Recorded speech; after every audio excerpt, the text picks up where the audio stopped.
En este video encontrarás comentarios y datos sobre el siguiente inmueble que tienen el fin de informar con base en versiones históricas, y no pretenden herir, contradecir o cuestionar diferentes religiones y creencias. Asimismo, invitamos a todo aquel que guste del ejercicio dialéctico para intercambiar conocimientos respecto a este y otros inmuebles históricos.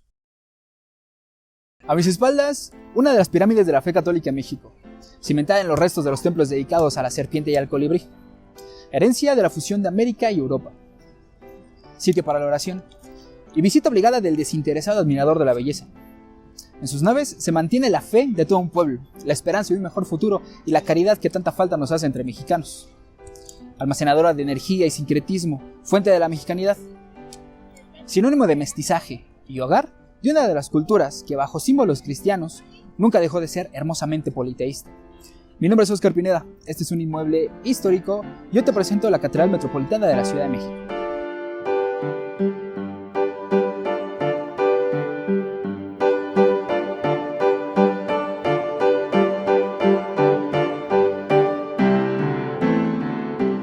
Bienvenidos entonces a un nuevo video en esta tu sección de inmuebles históricos. Hoy estoy muy contento por presentarte este inmueble que es la Catedral Metropolitana de la Ciudad de México. La verdad es que es un inmueble con muchísima historia y que me gustaría contarte un poquito, pero nada más un poquito de su historia para que tengamos muchísimo más presente lo que significa, cómo se construyó, algunas de sus medidas. Empezamos por decirte que esta catedral está construida y la primera piedra fue puesta por Hernán Cortés en 1524.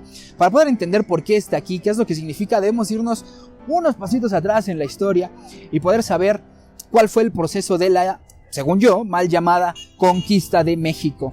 No le podremos atribuir la caída de una ciudad y un imperio a la caída de todo un país o toda una nación. Recordemos que en esos momentos de la historia no había un país llamado México, no había una conjunción social y cultural a la cual podríamos llamar México. Es por eso que existían los aztecas o los mexicas, como realmente y como correctamente se les debería de conocer.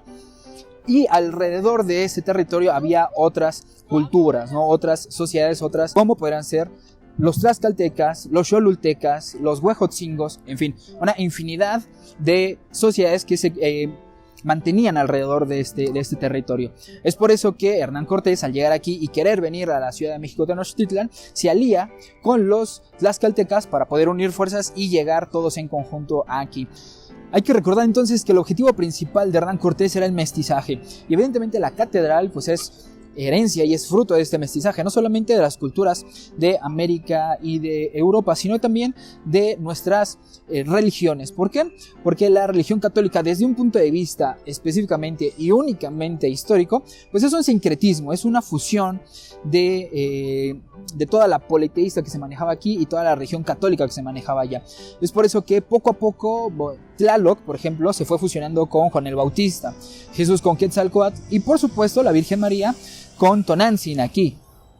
Es por eso entonces que tenemos a la catedral en símbolo de este mestizaje de la religión católica. Evidentemente, y no me voy a cansar de decirlo, esto solamente es un punto de vista histórico. No planeamos meternos con la fe ni las creencias de absolutamente nadie, solamente es una versión histórica de cómo pasó todo esto. Pues vámonos, Ricky, y de una vez con la catedral, cuyo nombre original o nombre completo es la Catedral Metropolitana de la Asunción de la Santísima Virgen María a los Cielos de la Ciudad de México. Es un nombre bastante largo, pero también se le conoce como la Catedral Metropolitana de la Ciudad de México o a secas, la Catedral. Está fusionada por partes y está construida por partes porque se tardaron más de 250 años en construirlas, pero las medidas aproximadas de todo lo que es la catedral son 59 metros de ancho por 128 de largo y de altura tiene 67 metros desde el piso hasta las campanas o hasta las torres del campanario. Evidentemente, como te había dicho, está ubicada en un lugar místico que es la Plaza de la Constitución o el Zócalo, a un costado o enfrente del Palacio Nacional y evidentemente también el Palacio de Gobierno de la Ciudad de México. Está específicamente cimentada y construida en los templos que se dedicaron a Quetzalcóatl y a Huitzilopochtli. Esto porque, bueno, quizás no había mejor lugar para ello, no como un acto de superioridad, sino como un acto de sincretismo, y también aprovechando la construcción de las pirámides o de estos templos, pues fue que decidieron cimentarla ahí para que después incluso de 500 años siga aquí todavía. Tenemos que entender un poquito qué es lo que significa México, y simplemente como paréntesis te quiero recordar que México es una palabra de origen náhuatl y que significa, bueno, que está dividida en tres partes. La primera parte es Met, que significa luna, Shi, que significa ombligo, y Ko, que es lugar, con lo cual podremos traducirlo literalmente a México como el lugar del ombligo de la luna. Pero si lo podemos interpretar un poquito, incluso ellos podrían creer que México significa el centro del universo. La catedral fue construida bajo los planos del arquitecto español Claudio Arciniaga en 1524. Es como te decía, Hernán Cortés pone la primera piedra de la catedral. Al principio, pues la construcción que se tuvo pues no era nada parecido a lo que tenemos ahorita. Cabe destacar que se tardaron 250 años en construirla, entonces en los primeros quizás 25 años pues nada más teníamos un cuadrado con muy pocas ornamentas. Algunos podrían decir que parecía caja de zapatos, no tenía ventanas, no tenía iluminación, entonces era un lugar muy oscuro. De ahí, dado también que tenemos aquí el lago, pues terminó siendo un lugar muy húmedo. Martín de Sepúlveda fue el primer director de esta obra desde 1524 hasta 1532. En ese mismo año, Juan de Zumárraga se consuma como el primer obispo de la Arquidiócesis Prima de México y sede episcopal de la fe católica también aquí en el Nuevo Mundo, como en ese entonces se le conocía. Las obras de la catedral las obras de la catedral como normalmente la conocemos, como actualmente la estamos viendo, empezaron en 1573. En el interior se terminó la construcción en 1667 y por fuera se terminó en el año de 1813. Para ese entonces quien estaba a cargo de la obra era el valenciano Miguel Tolsa, quien realmente se le atribuye la construcción del asta bandera, y donde actualmente ya no están, pero antes estaban tres figuras representativas a la fe, la caridad y la esperanza, pilares o las tres virtudes más importantes de toda la teología en general. Estas obras fueron hechas por el valenciano Miguel Tolsa, a quien también se le atribuyen en la parte de abajo de estas mismas el reloj y el símbolo nacional un poquito más abajo. Abajo del escudo nacional podemos encontrar el recuadro de la Asunción de la Virgen María, porque esta catedral está dedicada específicamente a la Virgen María en su advocación de la Asunción. Podemos ver el recuadro de la Asunción. A los costados vamos a tener dos apóstoles que son San Pablo y San Pedro, y en la parte de abajo otros dos apóstoles más como pirámide de la fe, en este caso de la Asunción. En la parte izquierda de la catedral o de las torres campanarias podemos encontrar el sagrario.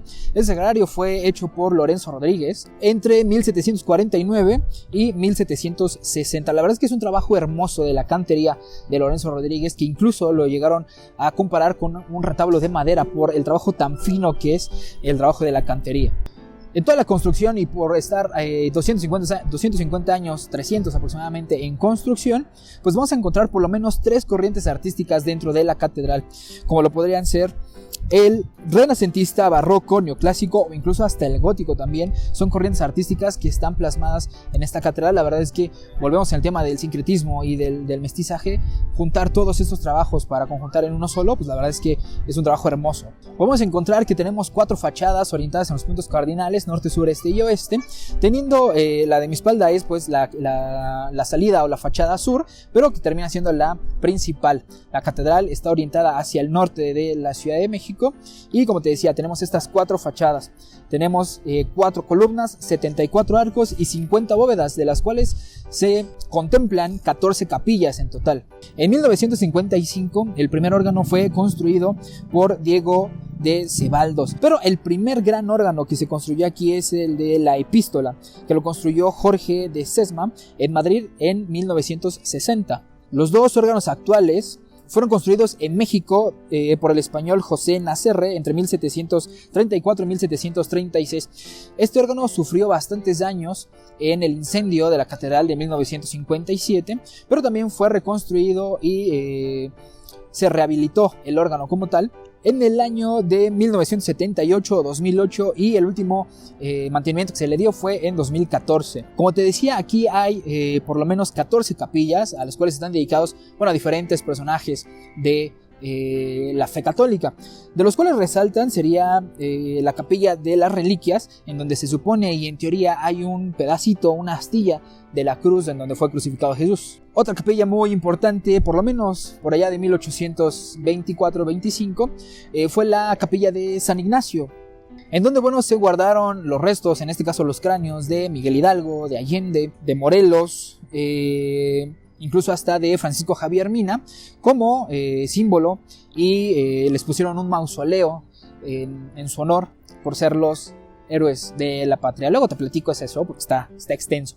Como te mencionaba, una de las capillas más importantes que tenemos aquí es la de San Felipe de Jesús. Así como tal, ahí mismo vamos a poder encontrar una urna con los restos de Agustín de Iturbide, que desde mi punto de vista es el verdadero padre de la patria, quien le puso el nombre de México al país, quien le puso bandera tricolor y también quien libertó a este país. Evidentemente también fue el primer emperador del Imperio Mexicano, un efímero imperio, derrocado en gran parte por los republicanos, pero también por alguna astucia de Estados Unidos.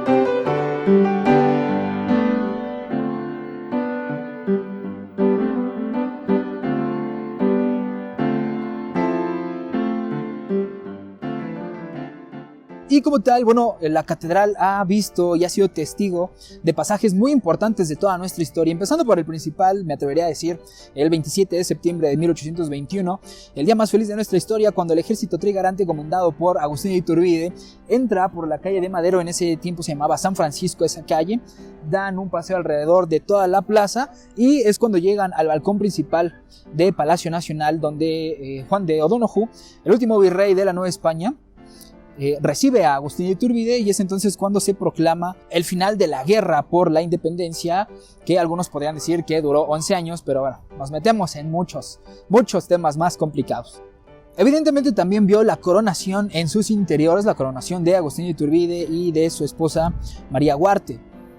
También fue testigo del autogolpe de estado de Ignacio Comonfort, así como la presidencia de Benito Juárez, todo el proceso de la guerra de reforma. Evidentemente también vio al emperador Maximiliano con la emperatriz Carlota, y cómo ellos pues terminaron derrocados por los republicanos. Pudo atestiguar también las fiestas del aniversario del centenario y bicentenario de la independencia o del inicio de la lucha por la independencia, así como la revolución de Madero. Evidentemente también presenció la decena trágica. Evidentemente también le tocó escuchar y presenciar el discurso del general Lázaro Cárdenas con motivo de la expropiación petrolera. También ha sido testigo de tragedias muy grandes que nos han pasado en esta hermosa ciudad, tales cuales son los sismos que tanto nos han azotado y ha cobrado muchísimas vidas.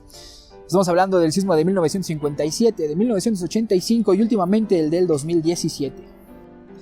Evidentemente la catedral es un inmueble con muchísima historia y con muchísimos pasajes dentro de nuestra propia cultura que será imposible en un video resumírtelo absolutamente todo. Aunque si quieres que hablemos de él, puedes visitar nuestro podcast Cultura Inmobiliaria en Spotify para que en ediciones posteriores podamos hablar de estos inmuebles de una manera mucho más profunda. No te olvides que en cualquier parte de la pantalla te van a aparecer todas nuestras redes sociales para que nos puedas seguir en Instagram, en Facebook, suscribirte al canal de Conciencia Inmobiliaria TV, así como activar la campanita. Cualquier comentario está muy bien recibido en la parte de acá abajo en la cajita. Mi nombre es Oscar Pineda, te mando un muy fuerte abrazo y como siempre toda mi mejor vibra.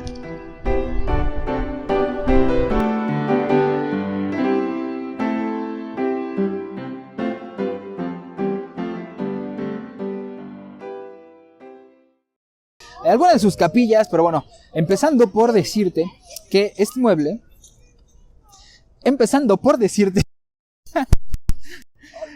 sí, sale. Al principio no fue una construcción, digamos, como la conocemos ahora, simplemente fue un recuadro muy seco, muy húmedo. Ay no, qué pendejo, ese no era. Me mamé. Se encuentra en el subsuelo de esta misma catedral. En esta misma... ¡Chingue su madre! ¡Ya acabé!